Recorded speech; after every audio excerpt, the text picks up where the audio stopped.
Bonjour à tous et les 4 Fanatics.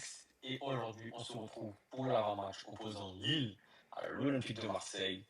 Match ô combien important, peut-être et certainement le match de l'année, le match qui potentiellement nous qualifiera et nous fera atteindre l'objectif de la Ligue des Champions pour la saison prochaine. Et on va en parler dans cette vidéo. L'équipe, c'est les 4 Fanatics et c'est l'avant-match.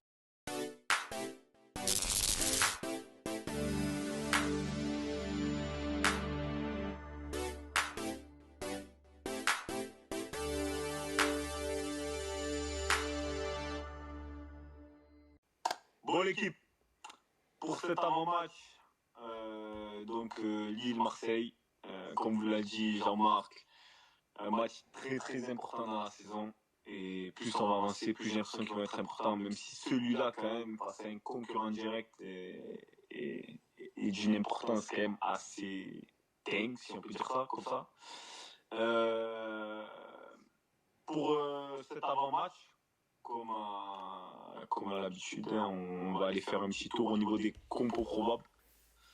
Donc je vais donner la parole à Sofiane. Du coup, pour les compos, ben, je pense qu'on va rester sur ce qu'on a vu au dernier match. Je pense qu'il n'y a rien qui va bouger. On va rester en 4-3-3, je pense. Honnêtement, que je vois pas l'intérêt. Je vois Jean-Marc sourire derrière, oui, on va pas bouger, oui. Ah oui. Évidemment. Il a des contacts, lui. Du coup, il sait avant nous. Je peux pas tout gérer les gars. On va vraiment finir par le prendre en tout cas. On va Non, vraiment mais, finir par. non, mais après, force est de constater que c'est le schéma de jeu qui nous a réussi sur les deux derniers matchs. Donc, je pense que rien ne va bouger. Offensivement, on a retrouvé de la qualité et de la finition. Donc, devant, je pense que Gouiri, comme on l'a déjà dit, quand tu mets un triplé, tu rejoues. Donc, devant Gouiri, Greenwood, Luis Enrique sur les ailes. Rabiot, Højbjerg et Rongier, je pense encore, même si j'aimerais bien voir Benasser. En défense, Balerdi, Kondogbia, Murillo, Rouli dans les cages. Par contre, en arrière gauche, je pense que Ulysse Garcia, c'est le banc pour cette fois-ci. Et ce sera le retour de Merlin sur le terrain. Ok, bon, comme tu l'as signalé, peut-être un Benasser qui sera encore sur le banc. Au niveau des Lille, on sait qu'il y a Zegora qui est blessé, c'est pas une nouveauté. Ça. Mbappé, le petit. Quand on annonce Mbappé comme ça blessé, on est chaud, mais non, c'est Ethan, hein. C'est pas Kylian. Mais bon, Mbappé aussi forfait. Putain, ça fait chier de dire Mbappé forfait. Alors, on a l'impression que c'est lui, quoi. Bon, et quand même, eux, ils ont une liste d'absents un peu plus longue que la nôtre, de ce Ben, que j'ai vu. ils ont surtout leur défenseur central, Exactement. Diakité, qui est suspendu. Hmm. Donc leur indéboulonnable qui sera pas là pour ce match-là. Donc déjà ça c'est un gros point noir pour eux, je pense. Ouais, Après, je pense qu'ils vont reconduire le même 11 qu'au précédent match. Et juste avec du coup Diakité qui sera remplacé. d'accord. Donc du coup sur comment dire sur cette compo probable sur le papier on va dire quand même c'est deux équipes qui se valent quand même. Je pense que vous en pensez. Bah, pour moi, en tout cas, pas que sur le papier, puisqu'on les a déjà joués deux fois, ça fait deux fois 1-1. Hmm. Donc, même sur le terrain, ça se vaut, ça se neutralise. Il y a eu beaucoup de matchs nuls les dernières années. Ouais. Donc, je pense que oui, je pense que c'est deux équipes qui valent la même chose depuis pas mal d'années maintenant. Je vais vous lancer sur un sujet vu qu'on est sur la compo. Si vous devez me sortir le joueur phare du LOSC, excusez-moi, j'allais dire de l'Olympique de Marseille, du LOSC. Sofiane, tu me dirais qui? D'abord, vous me sortez le joueur et puis après on en discute. C'est-à-dire le joueur phare, tu veux, celui qui fait des stats Non, je veux ou le plus le joueur, important? le joueur que vous craignez le plus. Comment? Le joueur que vous craignez le plus. Je le crains pas, mais c'est leur meilleur joueur, c'est André. Benjamin André, ok. Jean-Marc? Moi, c'était Zegorova, mais il est pas là. Donc, à partir de là, j'aurais mis le défenseur Diakité. C'est ça, Diakité, hein? Ouais. Ouais, mais il est pas là non plus. Donc au final, moi je trouve que l'équipe est quand même pas mal diminuée, hein. L'équipe est quand même pas mal diminuée, celle de Lille.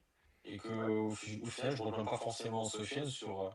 Je mettrais quand même un petit avantage pour Marseille dans ce match-là. Zegrova, pour info, GM, il est blessé depuis très très longtemps, Zegrova. Ouais. Donc Ouais, cool. ils sont là sans lui. C'est qu'au bout d'un moment, il y a d'autres dangers, tu vois. Certes, c'est une grosse perte, mais au bout Je croyais de qu'il 6 mois d'absence, je comment? croyais qu'il a une Nathan David, j'aime. C'est... J'ai hésité. J'ai hésité. Mais bon, c'est. Il est bon, mais je trouve pas que je trouve pas qu'il y a une saison exceptionnelle non plus. Ok. Moi, je vais vous en sortir un, parce que pour moi, vous l'avez oublié. Et pour moi, c'est lui leur vrai meilleur joueur, c'est Chevalier pour moi. Oui, c'est Ah, vrai. gardien, oui. Non, c'est Oui, vrai, c'est gardien, vrai. c'est costaud. Honnêtement, c'est très bien que quand il est dans un grand match, c'est compliqué de lui en mettre un. Ça a été le cas en Coupe de France, ça a été très compliqué contre lui. Exactement. Et c'est un joueur qui est, comment dire, c'est un gardien qui est en plein développement, mais qui a déjà un niveau incroyable, qui a connu et qui va connaître encore des sélections françaises, tout ça, les matchs de haut niveau.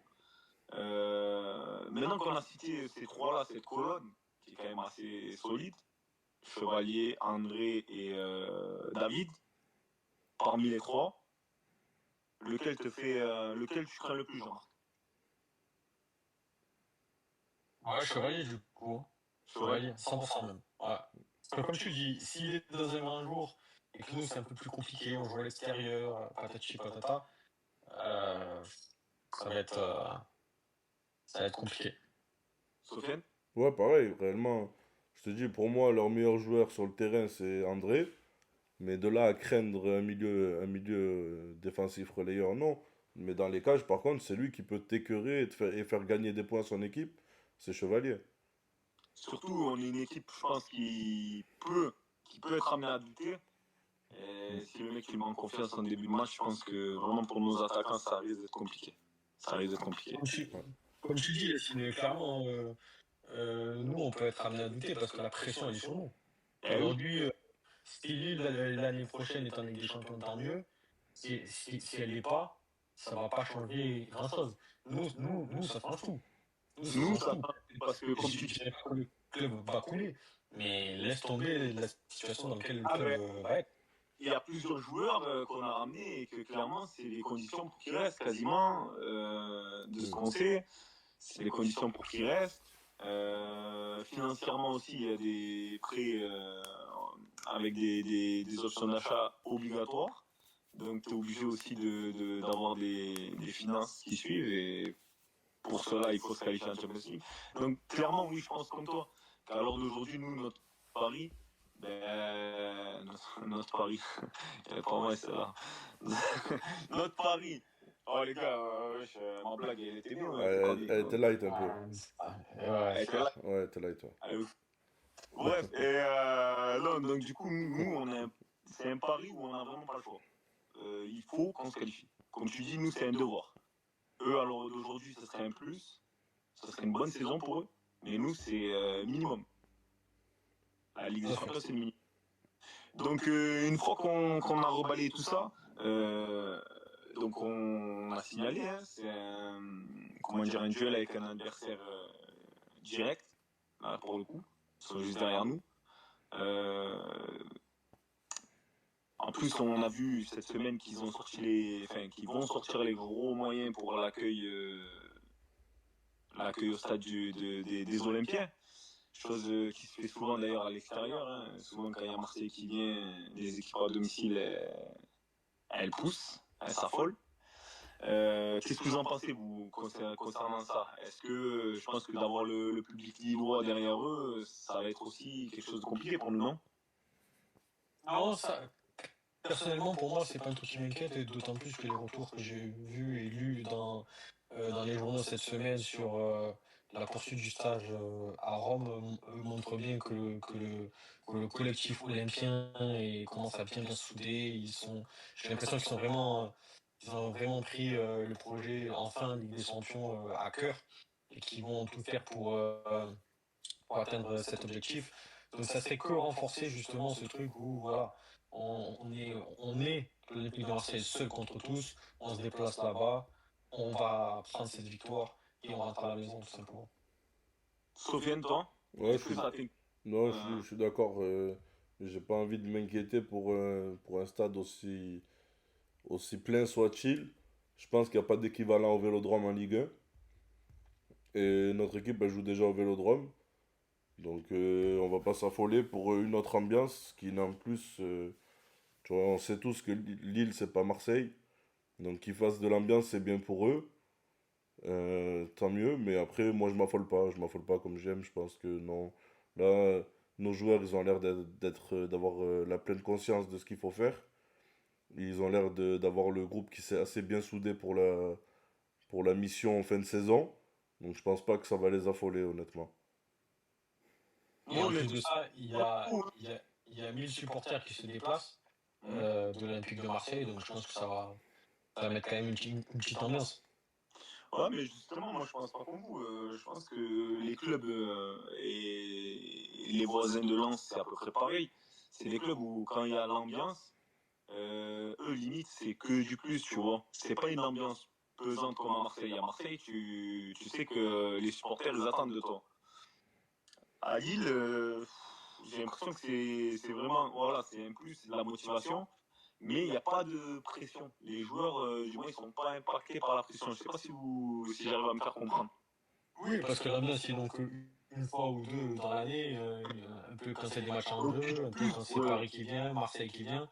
Mais après c'est des ambiances qui sont relativement calmes. Comme l'a dit Sofiane, la seule vraie ambiance en Ligue 1, c'est celle de l'Olympique de Marseille et tout le monde le sait. Donc, Donc vous respectez rien, vous. Hein.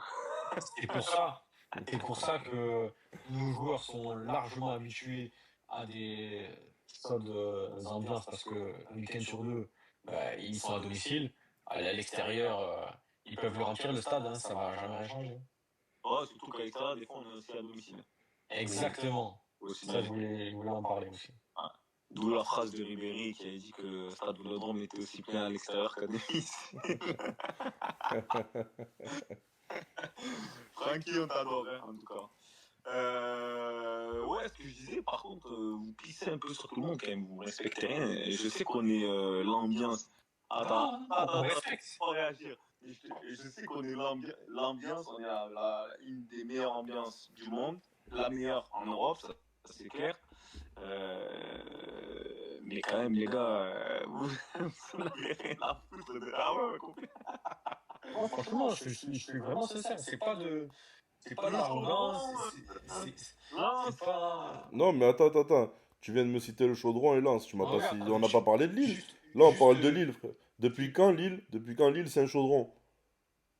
non, non, non, Si, c'est si, pas ça, non, c'est mais JM, il a dit en gros. JM, il a dit en gros en France, il n'y a personne qui. Il n'y a aucune ambiance qui nous fait peur. non, mais ça, J'allais dire quand même, attends, ouais, attends. Non, non, mais attends. Il y a zéro ambiance qui équivaut le Vélodrome. Il y a des grosses ambiances. Oui, Saint-Etienne, Lille, c'est des grosses ambiances. Lens, c'est des grosses ambiances, d'accord. Mais déjà, ça ne vaut j'ai pas, dit une. ça ne vaut pas Marseille. Mais là, dans ce cas précis, on parle de Lille. Frérot, si tu commences à paniquer pour Lille, toi, heureusement que t'es pas joueur, hein. T'aurais le même mental qu'un brassier, frère. Hmm. Oh, arrête, laisse-lui, il est parti, frère. Ouais, mais S'abuse c'est pas. toi, tu m'agaces là, Non, à me mais faire le les gars, modeste. Tu me fais le modeste, sur hein. un autre schéma de carrière, là, il est en train de se remettre là-bas à Rennes. On va le laisser tranquille. Et juste, tu l'as dit par toi-même sans t'en rendre compte certainement. Ouais, T'as parlé de chaudron. Nous, on est le volcan. C'est d'accord. disproportionné. Voilà, c'est tout. Donc, On parle pas du tout de la même échelle. pendant qu'eux, ils mettent la braise, les petites braises Exactement. pour faire démarrer le feu. T'as tout compris. Non, c'est ça. D'accord. C'est ça. On a la métaphore, en tout cas, on a la métaphore. Même le stade Ligue 2, Monaco, ça vous. À part Louis II, autant, Respect. autant pour moi. Autant pour moi, il n'y a que Louis II qui nous fait peur. Voilà, voilà. Tellement c'est calme. Et des fois, le silence, ça fait plus peur que le bruit. Ça peut faire peur, le silence. Ah Ouais, ouais, ça, bah c'est ouais. sûr. Bon, allez, trêve de plaisanterie. Euh, je vais vous demander, qu'est-ce que vous attendez de ce résultat? Est-ce que victoire obligatoire? Un match nul, on prend? Je vais pas vous dire la défaite. La défaite, c'est pas une option. La défaite, voilà. Mais qu'est-ce que vous attendez réellement de ce match? Moi, comme tu viens de le dire, la défaite n'est pas une option. Dans ce système en 4-3-3, j'attends une victoire. Même si peut-être qu'elle va être difficile, mais j'attends la victoire. Mais un match nul, ouais, je le prends, bien sûr. Faut pas oublier qu'il reste encore 3 matchs. Donc un match nul face à Lille, c'est pas dégueulasse non plus. Donc match nul, tu prends Sofiane? Match nul, tout le monde prend à l'heure actuelle. Faut pas se voiler la face. Ah ouais. Un match nul contre un concurrent direct.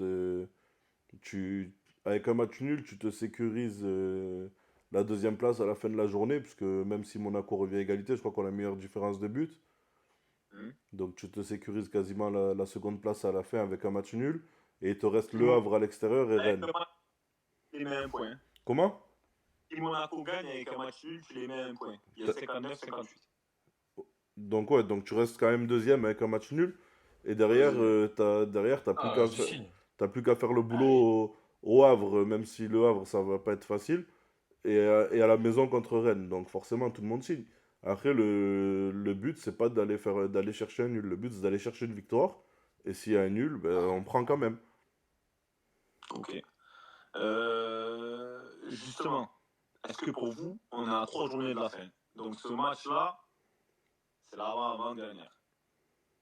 Est-ce qu'une victoire, ça y est, nous confirmerait, on va dire quand même, on mettrait un pied en Ligue des Champions avec une victoire? Oui, Ouais, oui. je remarque.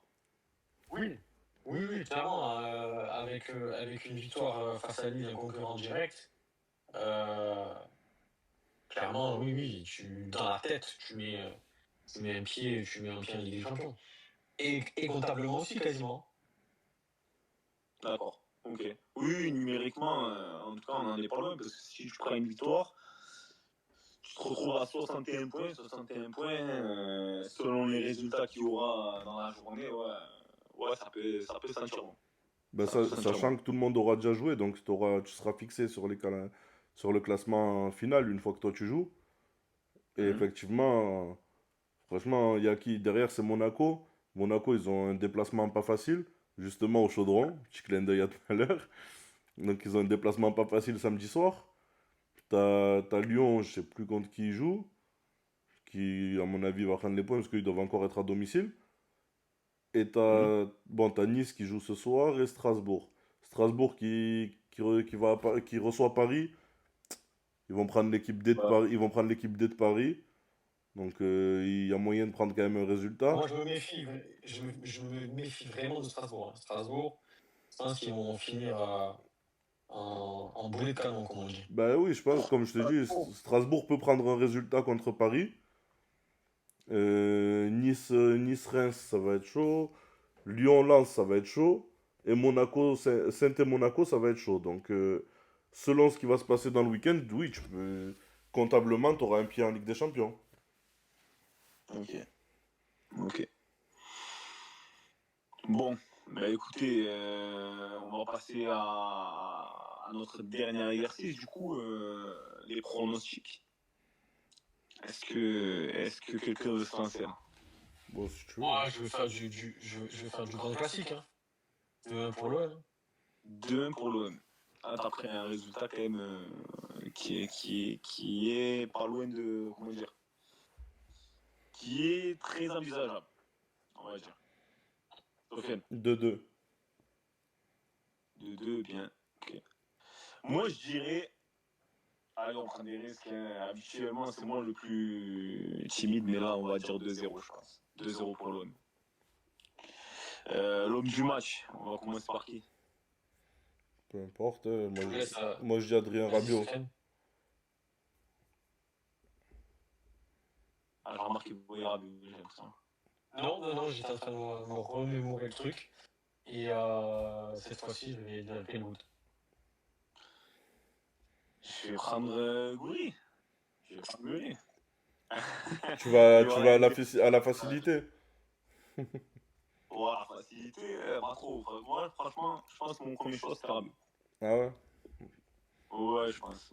Mais, Et les gars, ils jouent plus de l'autre côté, hein. Il est redevenu milieu. Ouais, mais c'est pas grave. mais t'inquiète. Ok. Voilà. Confiance à Adri. Confiance. Franchement, là, ils sont sur une bonne dynamique.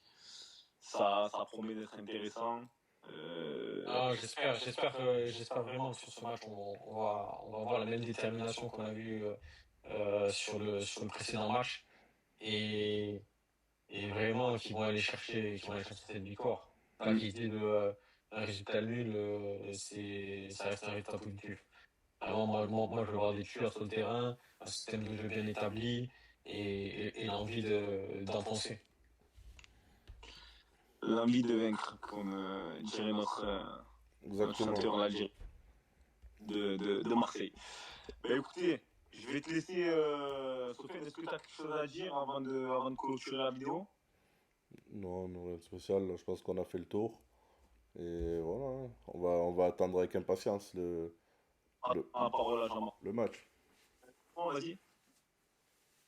On va attendre avec impatience Non, je dis on va attendre avec impatience le match. Tu peux patienter, ouais, parce que c'est le dimanche 20h45. Excuse-moi. Donc d'ici là, on aura le temps de faire tous les scénarios possibles. Jean-Marc, je te laisse la clôture de la vidéo. L'équipe, on compte sur vous pour liker, commenter, partager et vous abonner à nos différents réseaux sociaux et notamment cette chaîne YouTube. Merci pour les vues, merci pour les coms. On compte sur vous, on continuera jusqu'à la fin de la saison. Et comme on commence à vous le dire petit à petit, il y aura des surprises pour la saison prochaine. Mais avant ça, on espère forcément une victoire de Marseille face à Lille, une victoire ô combien importante. Peuple olympien, équipe de l'Olympique de Marseille, on compte sur vous. C'était tout pour nous et c'est 4 Fanatics.